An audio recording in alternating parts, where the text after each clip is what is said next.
నా కష్టాన్ని జగనన్న ఎప్పుడూ గుర్తిస్తాడు. ఎప్పుడూ నన్ను ఒక చెల్లెగా ఆశీర్వదిస్తారు. నాకు ఎప్పుడూ అండగా ఉంటారని మీ అందరికీ కూడా తెలుసు.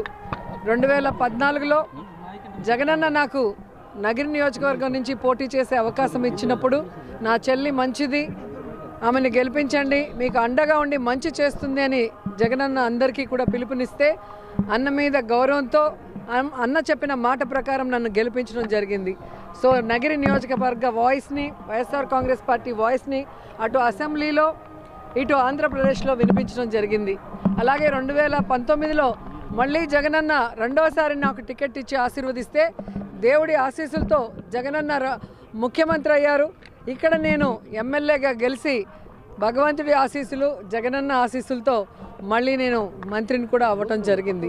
సో మూడవసారి నాకు టికెట్ లేదని చెప్పి అన్ని ఛానల్స్లో కూడా ఏ విధంగా ప్రచారాలు చేస్తున్నారో మీ అందరూ కూడా చూశారు.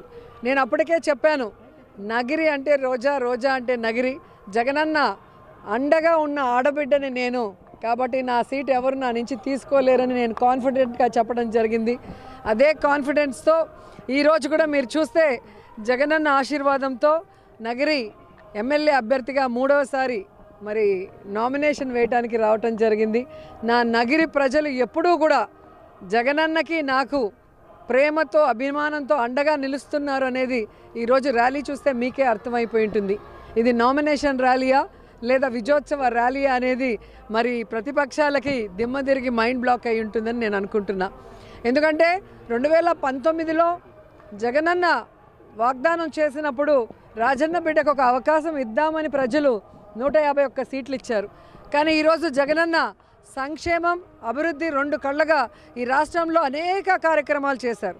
ప్రతి కుటుంబానికి మరి ఎంతమంది ఉంటే లబ్ధిదారులు అంతమందికి సంక్షేమమే కాకుండా ఆ కుటుంబంలో ఉన్న వాళ్ళకి ఆరోగ్యానికి ఏ విధంగా అండగా నిలబడ్డాడు, ఆ కుటుంబంలో ఉన్న పిల్లలకి ఒక క్వాలిటీ ఎడ్యుకేషన్ ఎలా ఇచ్చాడు, పేదవాళ్ళకి ఇళ్ల పట్టాలు ఇచ్చి ఇల్లు ఎలా కట్టించారో మీరు చూశారు.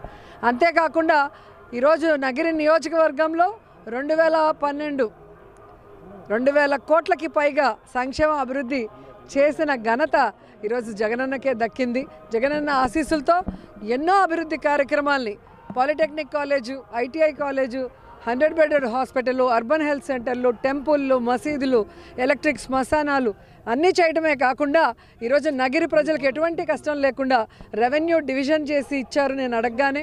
అలాగే మీరు చూస్తే డిఎస్పీ కార్యాలయం 2 ఇచ్చారు, నగిరికి 1, పుత్తూరుకు 1.